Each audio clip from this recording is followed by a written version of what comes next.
but not to her daughter-in-law. Anybody out there, as anybody can go and get married to any woman or any man if he's a woman, and any woman if he's a man, and have a new family again. It's permitted in the Bible that if your wife died, it doesn't matter what your age is. You can get married to another woman.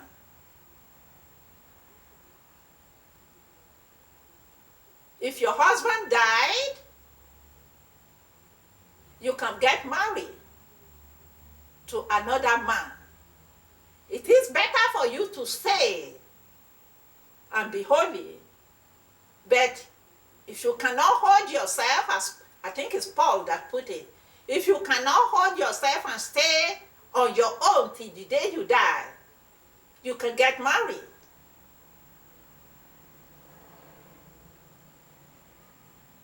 But not to your family, not to your relatives, not to your in-laws.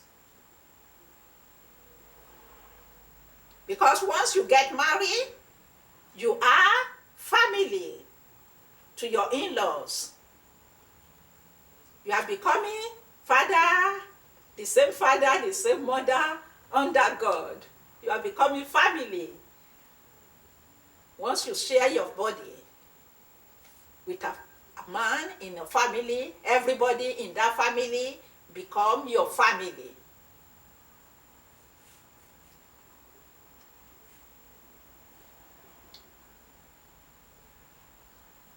Now, Judah, instead of getting married on his own, he decided to play adultery.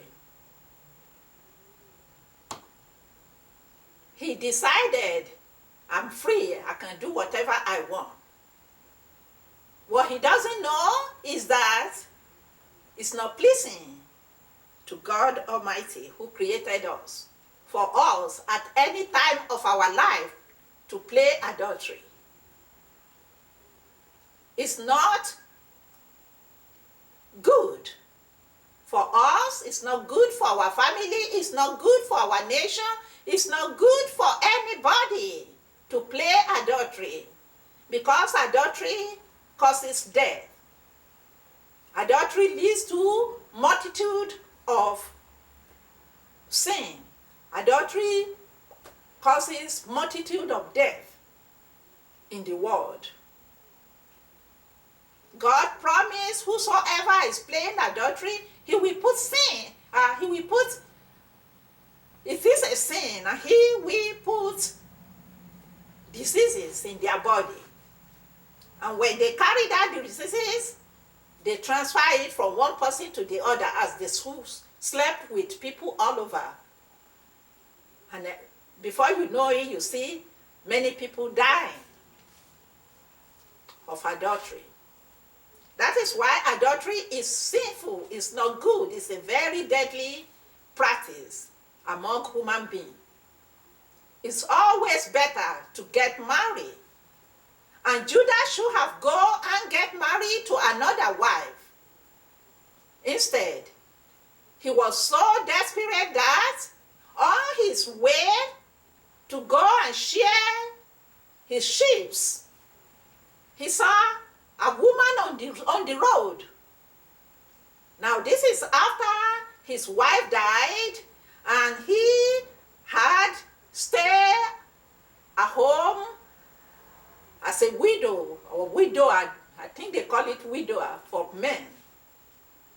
And he was comforted, I don't know how many years, because they didn't tell us how many years here, but they said he was comforted by his friends.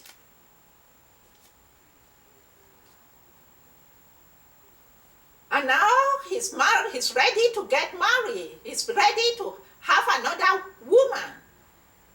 But instead of having another wife, he played sin. He played adultery. He was going, you see, the word in those days, they don't have television, but words go fast from village to village, from people to people, because people travel here and there. And the villages and the people, they carried news by mouth.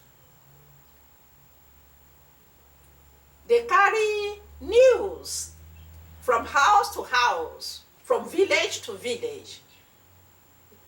I think they call it oral history. Oral news. It's what we call it. Oral news and oral history. So whatever is happening in the house of Judah is known to everybody, because Er died, Onan died over Tamar, and now Judah's wife also died.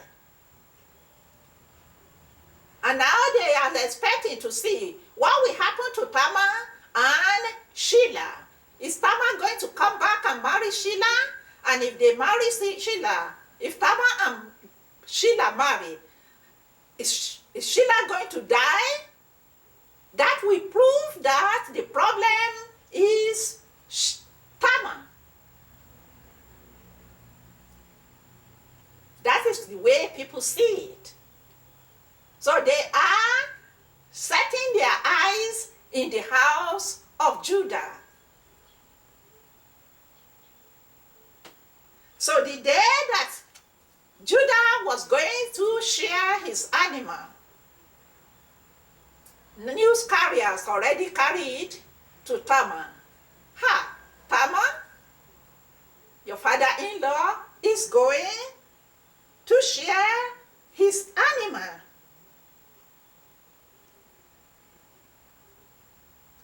He and Hira are going out to share their animal in the way through Timnah.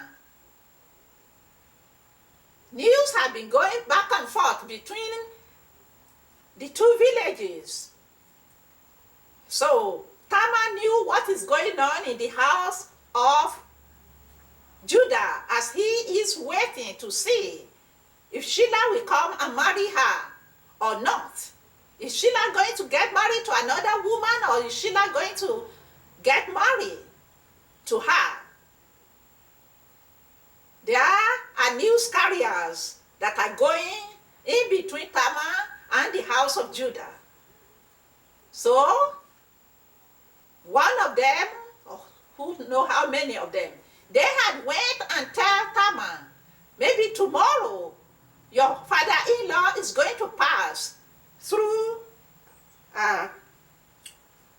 Timnah, on the way through Timnah, and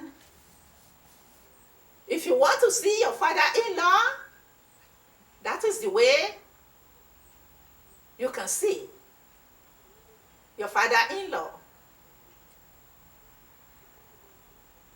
Because shame and unbearable pain of two men died on me make Tamar not to be a free woman, even though she was sent back to her house and she's supposed to be free.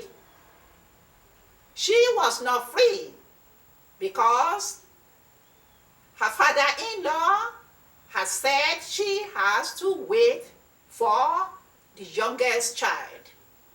So she's not a free woman.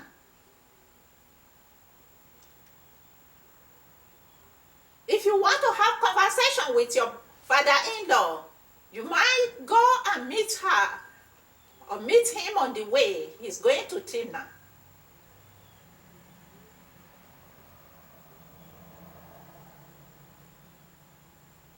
And so, Tamar put off her widowhood. All the garment, in those days, people will wear black garment. No matter what they put on, they will still have some kind of black garment to put on to denote that they are widow.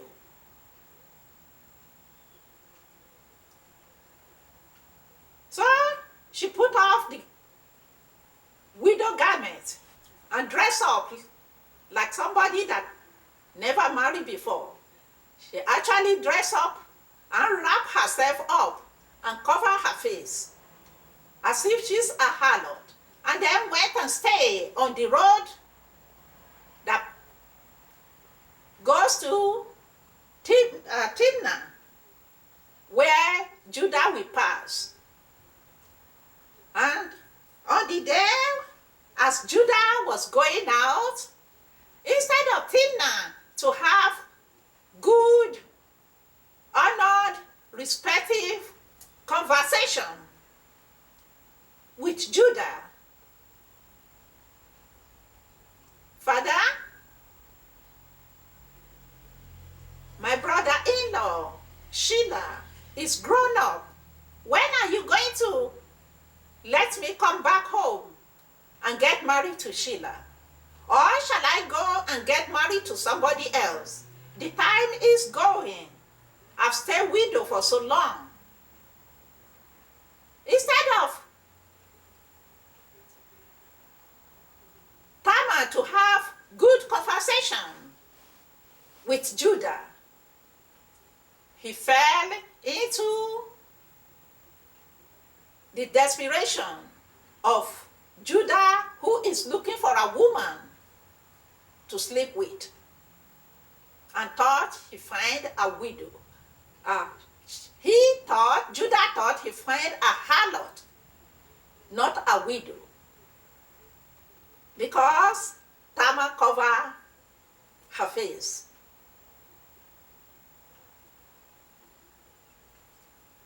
Now, when you think of Tamar cover her face, you can think back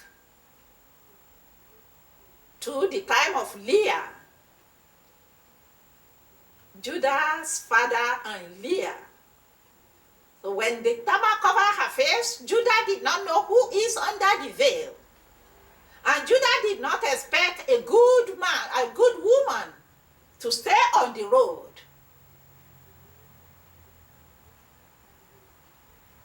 According, as we all know, is harlots that sit on the road like that, or in the hiding places like that. And Judah, who have no self-control to the point of getting married to another woman, decided he find a harlot on the road and decided, I'm going to go into this harlot. It's only him and his friend Hira that is on the road. So he thought that everything will be hidden. It's only Hira that we know. Hira is my best friend. Nobody else will know what happened between me and this harlot.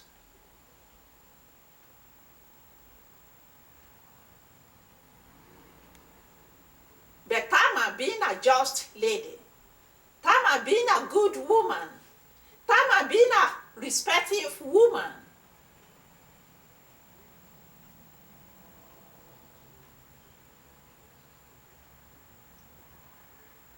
at the point when Judah said, will you please let me go in with you? Tamar is desperate. Judah is desperate. They both are guilty at that particular moment.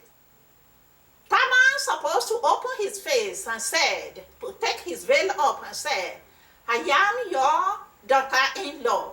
I come to meet you.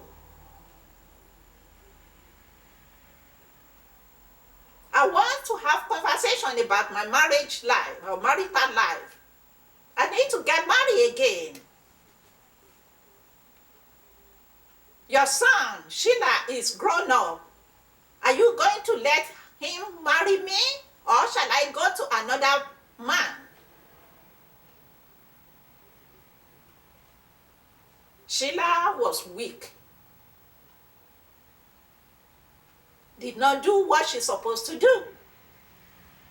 She see it as my father-in-law, I can go back to my marriage because nobody wants to marry me.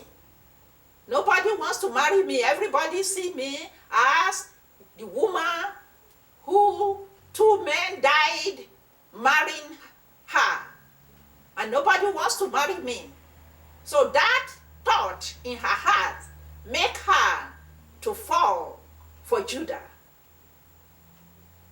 But when she fall for Judah, she played it wise. Judah didn't even have any thought of, this woman is a harlot. She can be carrying any kind of diseases. I can be in trouble sleeping with this woman. He just wants to sleep with a woman.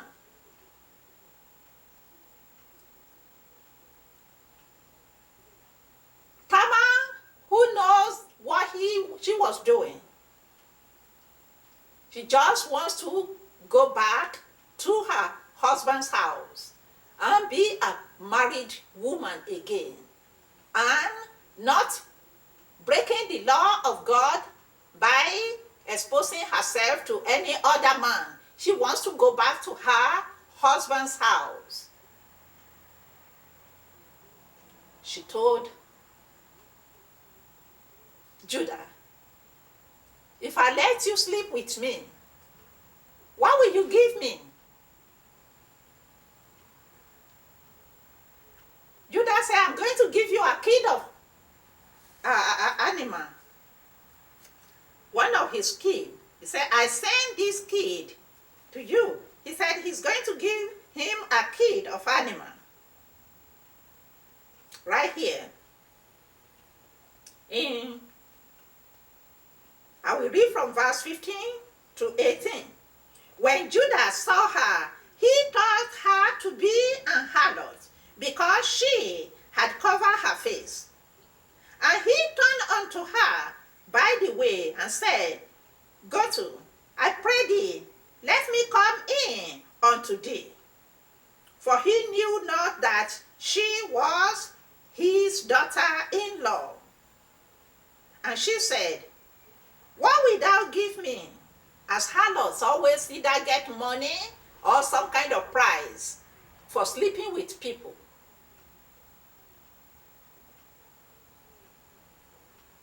And she said, What wilt thou give me, that thou may come in unto me? Verse 17, and Judah said, I will send thee a kid from the flock. I will give you one of the little kids of my animal. That is how I will pay you.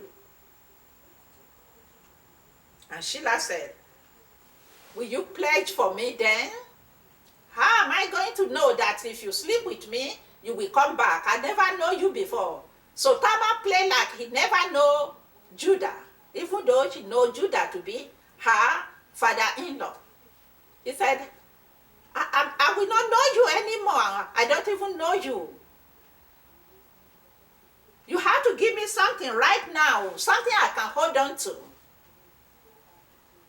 Something that I can identify you with. He did not say, I want to identify you, but that is what is in her heart. That if I can get something, if I can get anything from my father-in-law to let my family and my people know that this child that I'm going to carry it belongs to my father-in-law. I have to be able to prove myself that I'm not a harlot. I'm not a harlot. And I've been waiting all these years. That is why she was asking for pledge. Give me something. Something I can hold on to until you bring that little animal for me. Because animal is like gold in those days. That is their riches. Everything they get, they either sell their animal and get money from it to buy whatever they have to buy. Unless they are farmers. So, Tamar said, pledge for me. Judah, who is desperate, said, what can I give you? What can I give you? I promise I'm going to give you an animal. He said, no, you have to give me something else right now. And when you bring the animal, then you can get whatever you give me back. So Tamar looked at him and he said, what shall I give you? He said, that bracelet on your wrist. That singlet, maybe a ring on your hand, or your fingers. Give me your staff. And he needs that staff so much because he used that staff to direct the animals. He said, give me your staff. That could have told Judah that this woman is not just any other woman. This woman is not a harlot. This woman has his mind correct. Because she is not just asking for gold and silver. He is asking for the staff that he used to direct his animals.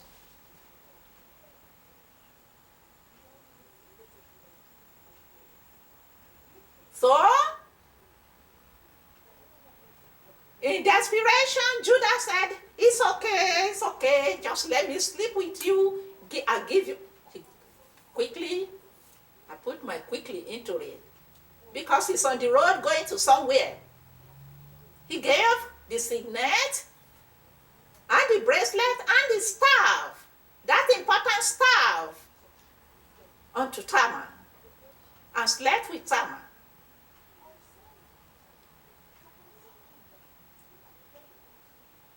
And that caused Tamar to be pregnant. Tamar went home. Judah went to share his animal. And when Judah come back home, Judah said, okay, I must pay this woman. I must give that kid of animal to this woman.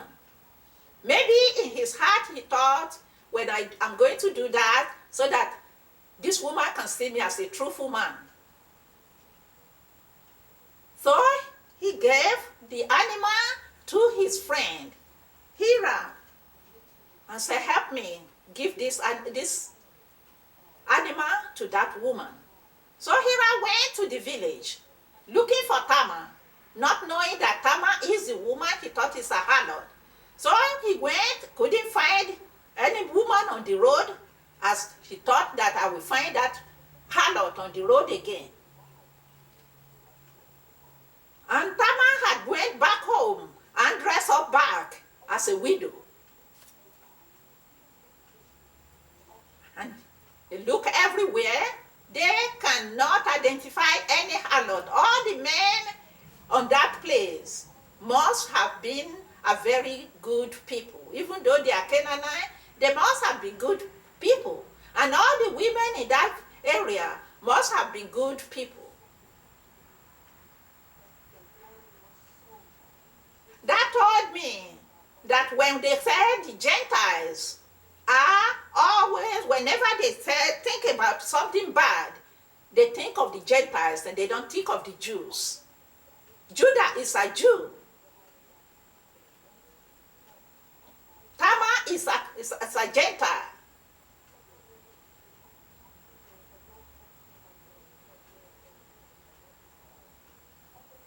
The village, and according to the people there, they said, we don't have harlots among us. That means both the men and the women on those areas, they are good people. So when Hiram, the friend of Judah, cannot find, and Judah don't want to go himself, so that they will not identify him as an adulterer.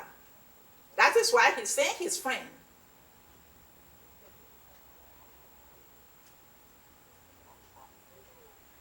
When Hiram cannot find the woman, although Tamar was in the village, but she's not an adulterer. As people know adulterer, although at that particular moment with Judah, he had played adultery. He had played what the Bible refers to as fornication. It's sin. Both Judah and Tamar play fornication, adultery between father-in-law and daughter-in-law. You might say, but they are both they are both free men and free women. Tamar is supposed to be free because her father-in-law sent her back to her father's house. And Judah is free because her husband died. That is what they want us to understand in this Bible, in this chapter here. None of them is free to commit that sin that they committed. Tamar is sent back to her father's house, not as a free man, not as a free woman, but as a married woman that is waiting for her husband to grow up. And Judah is free because her husband died. I don't know why I continue to mix it up. Judah is free because his wife died. But he's not free to commit adultery. I hope you understand what I'm saying. Judah is free because his wife had died and he has no wife to sleep with. He is not an old man that cannot get married anymore.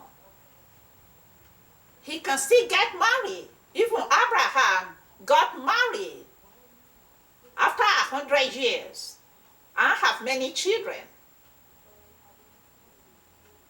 up to 6 children after 100 years.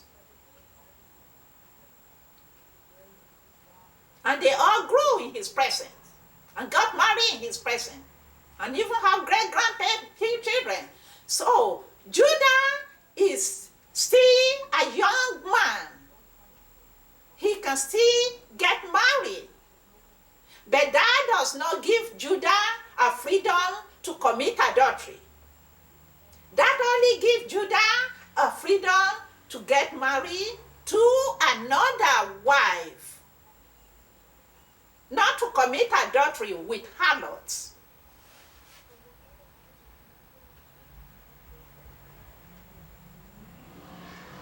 So Judah is guilty according to the Bible, and Tamar is guilty according to the Bible. Tamar should have revealed herself to her father-in-law and said, I come to meet you. I was told you're going to pass through this road, and I come to meet you. I come to meet you to discuss about my marital life. Am I free to go and get married to somebody else? Or should I continue to wait for your son? That is what Tamar is supposed to do. So Tamar is not free. And Judah is not free to sleep with a harlot. So we have to mind our ways as we go through the journey of life.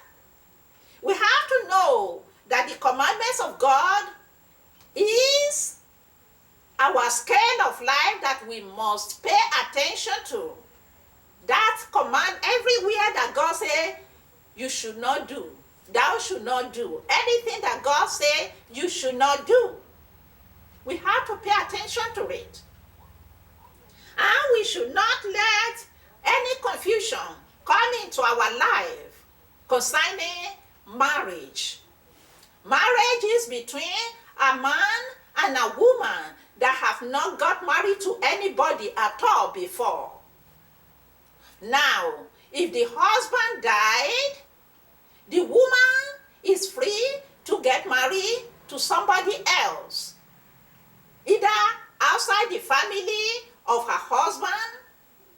If they set her free, they have to set her free. They have to say, okay, your husband has died. We don't have another husband to give you. You can go back to your family and you can get married to another husband. They have to set her free. But they did not set Tamar free. Judah did not set Tamar free. Judah is free to get married to another wife,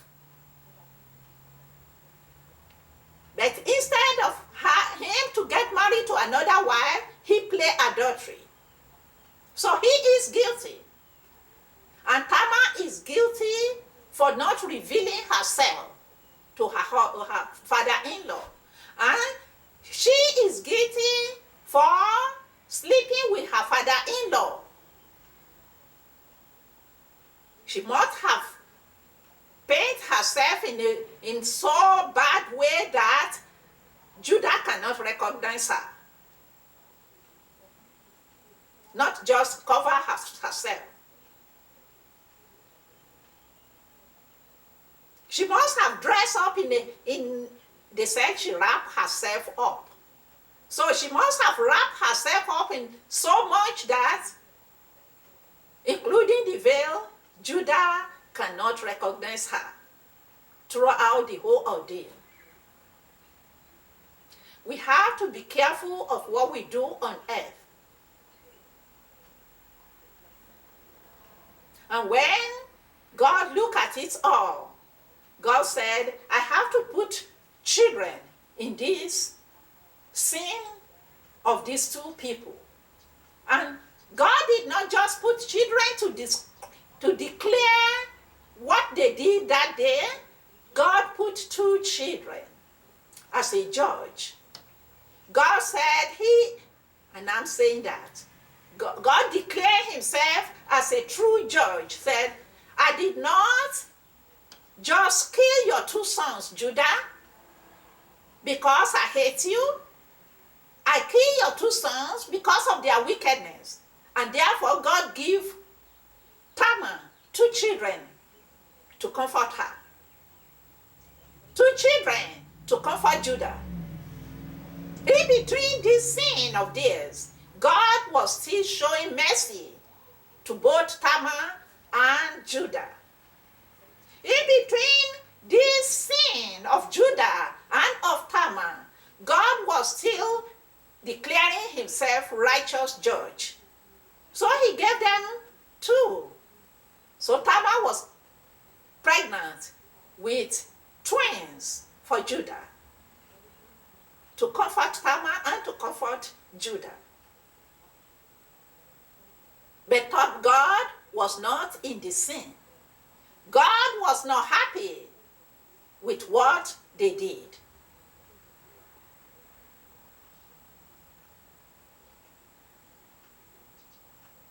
So, 3 months pass, and they find out that Tamar is pregnant, and Tamar cannot cover herself anymore. So people were asking Tamar, who is the father of your child? Who is the father of your child? Are you a bad woman? Have you become a bad woman in the village? Everybody start to put their nose into the family of Tamar. So Tamar said, I'm not a bad woman. I'm not a bad woman. The person who have this bracelet, the person who have this bracelet and this staff and this signet is the father of the child that I'm carrying.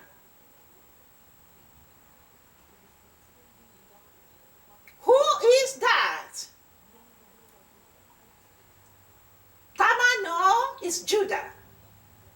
So Tamar said, take this and go and ask at my in-laws' house who owned this. So Tamar sent, because when the news get to Judah that your daughter-in-law is pregnant, Judah made the decision. Judah made the judgment. We have to burn Tamar up. Tamar has to die because Tamar is my son's wife. I have not set Tamar free.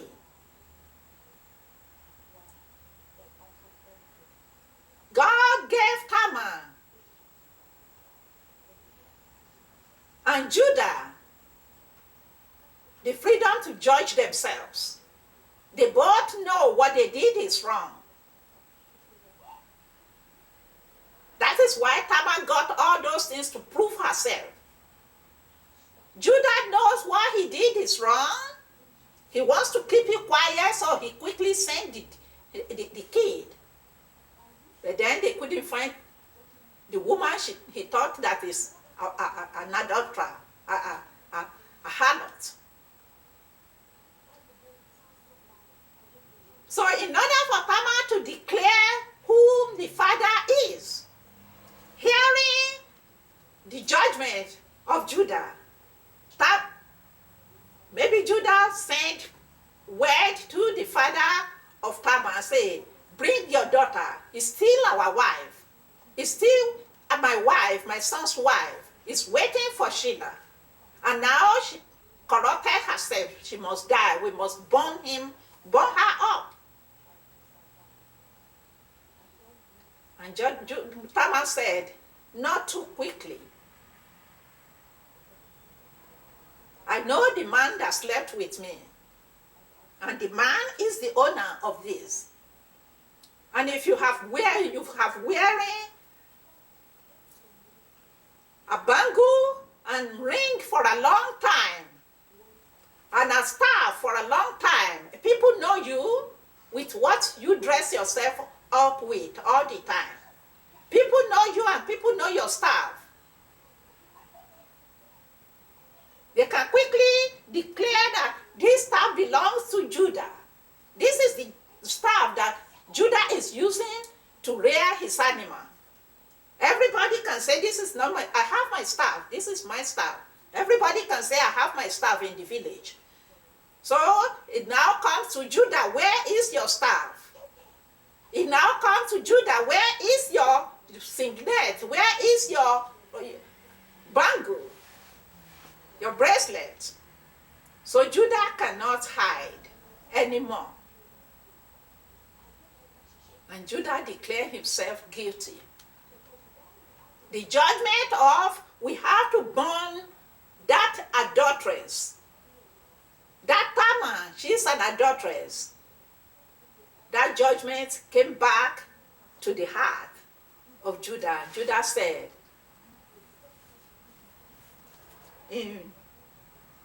I'm going to read verse 23 to 26.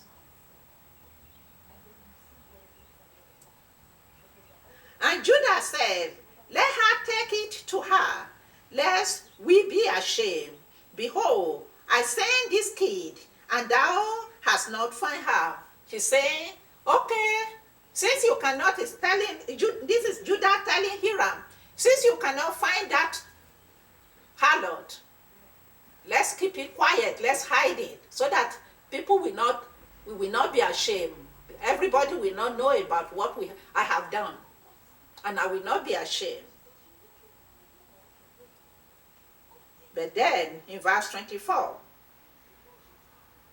and it came to pass about 3 months after that it was told Judah, saying, Tamar, thy daughter-in-law, had played the harlot. And also, behold, she is with child by wardom. That is, a child by a family of the husband.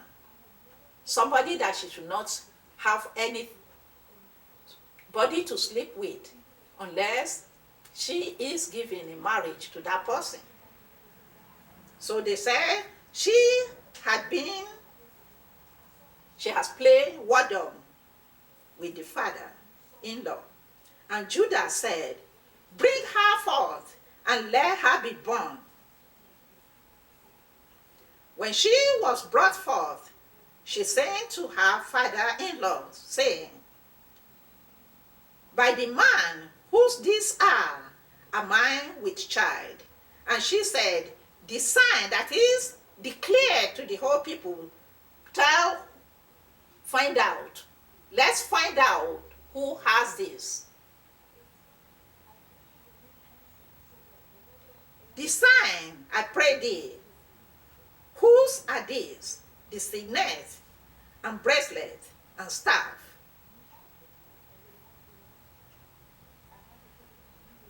Tamar did this, taking those important things of Judah, so that everybody, she will be able to declare her innocence. Tamar wants to declare herself as innocent. I waited and I waited and I waited all these years, and that child, Sheila, had grown up enough to get married to me.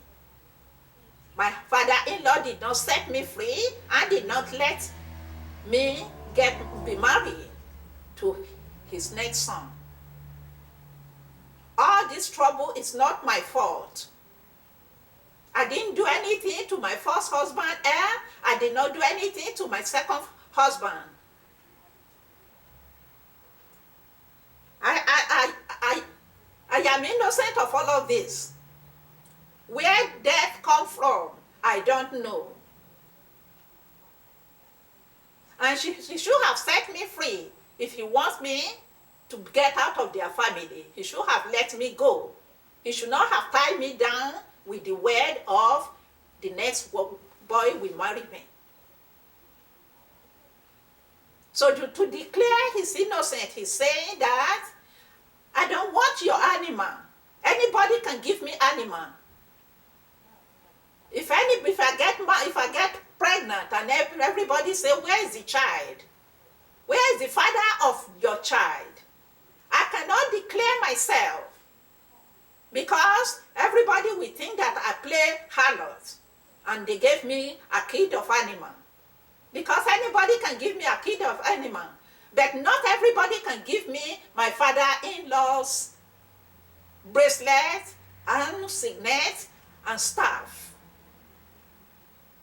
That is why he asked for those things to declare himself that all I wanted is to go back to my marriage family, my marital family, and be a married woman that I was, and be able to have my own children. That is all I want, because I am innocent of the death of my two husbands. So in sorrow, she declared herself.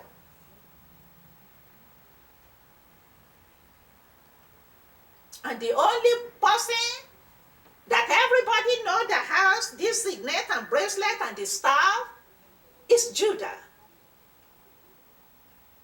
And when they brought all these things to Judah and said, who owned these things? Which everybody already know in the family, and everybody around already know belongs to Judah. Judah could not hide himself. So Judah said in verse 26, and Judah acknowledged them and said, she had been more righteous than I, because that I gave her not to Sheila, my son, and he knew her again no more. So Judah acknowledged his wrongdoing, and Sheila declared his righteousness, and Judah acknowledged Sheila's righteousness.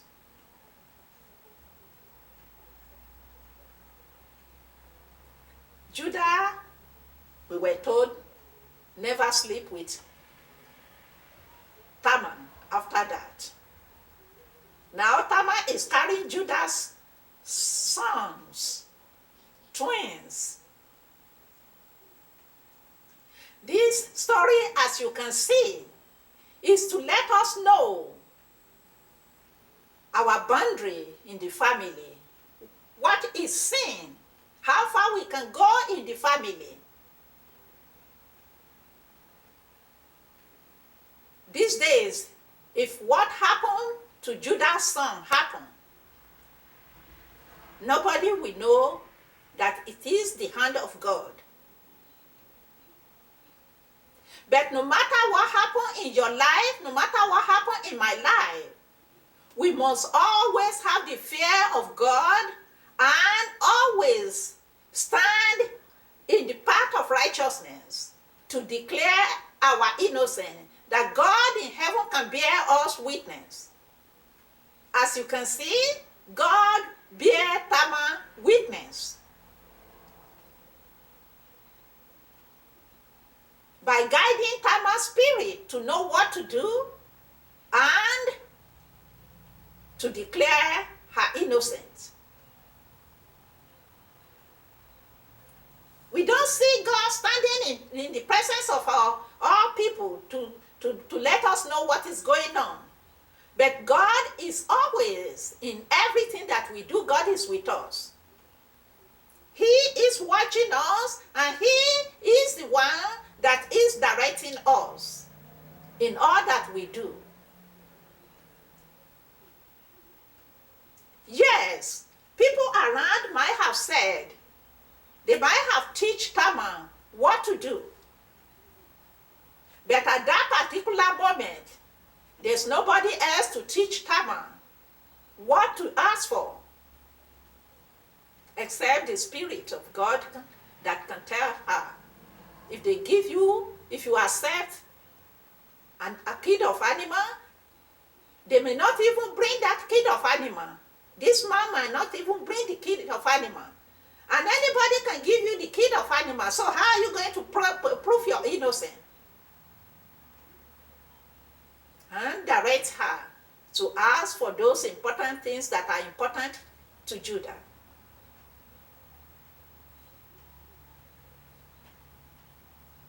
She is not totally guiltless. He shouldn't sleep with Judah at all. He should have explained his concern to Judah by making himself known to Judah and declare his innocence and ask for freedom from Judah and say, I want to be free. You either let me get married to your next son or you set me free.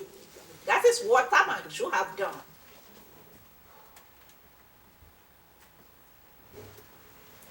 Tamar was pregnant with 2 children. Tamar was carrying twin for Judah, his father-in-law. And I look at it, like I said before, as it's a comforter for Judah, because Judah had lost 2 sons. Now, 2 sons are coming back to his family. Now, he is going to have 2 new sons. We don't know how God directs things in our life. But if we live a truthful life, God will direct our paths. God will guide us in what to do and what not to do. God will help us in the journey of life. God will turn all our sorrow into happiness. God will turn all our darkness into light if we submit our life plainly to Him, keeping His commandments. I look at it as God is with Tamar in all of these things. And God is proving His righteous judgment. That He is not the God that just killed people. He judged righteously. He has His reason why He judged Tamar, Tamar's husband, and why He judged both Onan and El. So, but God give Tamar and Judah children to comfort both of them. Now, when this child is coming, when the day of delivering come, and Judah is waiting for a baby to come, because after all this error had been declared, and they know who is at error, Judah has to take Tamar and take care of Tamar. Not as wife, but as daughter-in-law that is carrying her baby. That is why they put it in there that Judah did not sleep with Tamar anymore. He said, and he knew her again no more. That is why they put it in there.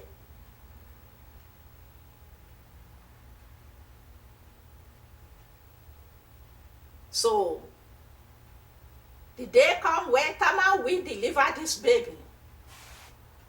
And the first child that came, bring in his hand. And you know when a baby bring in hand out, he is bridging the way that he should come through. Instead of coming with head out, he bridged the way by bringing his hands out.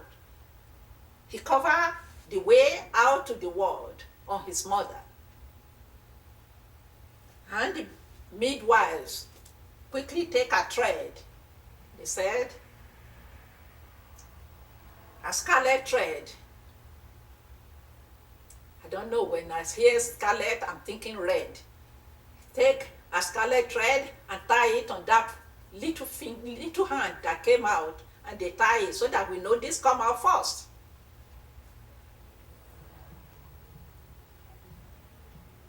And then, after they tie it, the baby took his hand back inside his mother. And when he took his hand back inside his mother, his brother came out of his mother. So, instead of him to be the first child, now he is the second child, because he came, this little baby with the red, the rope tied to his hand to identify him, came second. It takes me back to when Jacob and his brother Esau were born. They struggle in their mother's womb. Esau and Jacob struggle in their mother's womb, being twins. And when they will come out, Jacob was holding the heel of his brother. This story of these twins and Tamar and Judah was referred to during the time of Jesus Christ by the Sadducees. They paraphrased it when they said to Jesus, a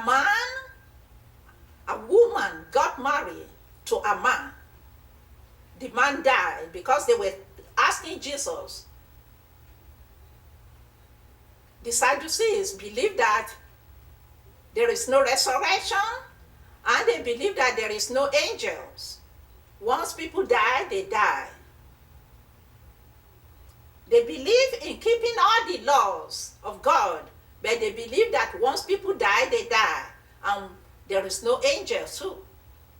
So they were asking Jesus to prove to them, when Jesus is talking to them about life eternal, about resurrection, about the kingdom of God, about why they should continue to keep the commandments of God, that they may live after death.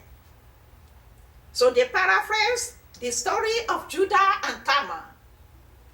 And that Sadducee that was talking to Jesus said, a woman was married to a man, and the man died, and the second man married her and died, and the third man married her and died, until seven men married her and died. Whose wife, if there is resurrection, whose wife is that woman going to be when that woman died also in heaven? in heaven who is going to be the husband of this woman. They were paraphrasing the story of Tamar and Judah and Er and Anan. They were paraphrasing it to get their story through to Jesus. And Jesus told them, you are Er. Don't you know that there is no marriage in heaven? When we die and rise up on the day of resurrection, we are like angels, and we will not get married anymore. There will be no marriage in heaven.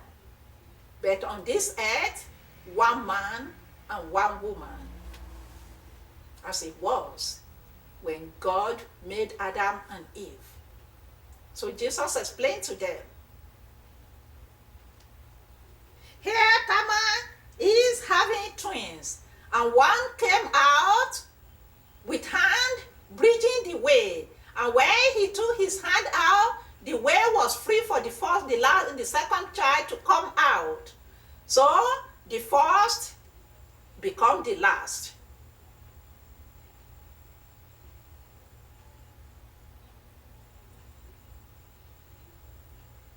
I read verse 27 to 30.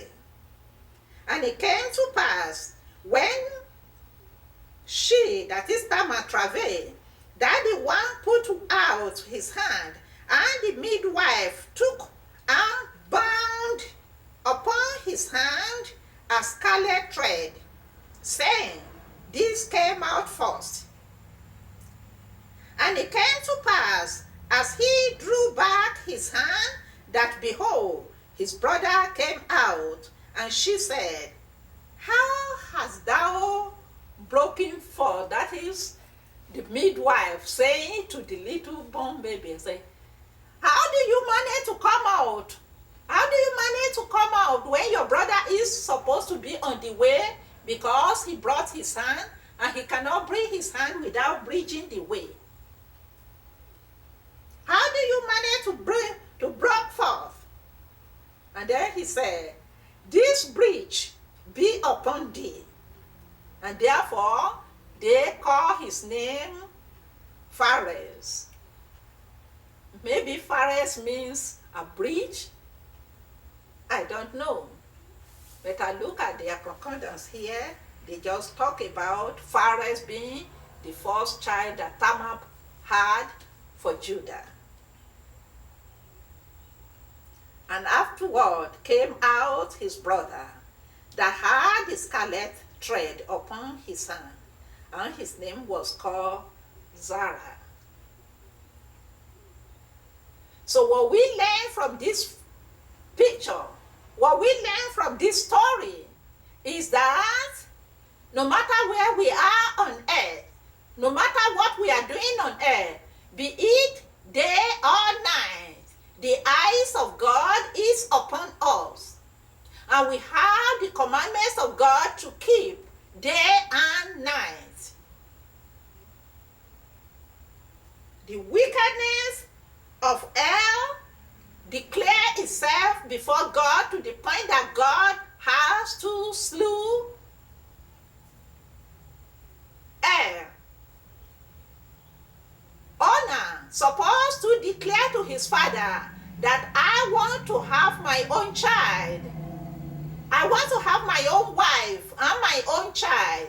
I don't want to give my issue to my brother's wife. I don't want to marry my brother's wife, in which my issue become my brother's son. Either Honor explain it or not, we don't know. But Honor should not have accepted the marriage between him and Tamar, to the point that he slept with Tamar, but he did not allow Tamar to have his seed. You see, what is done in secret, in the secret darkness of the night, the eyes of God saw it, That tells you and me that anything we do, we should make sure is righteous.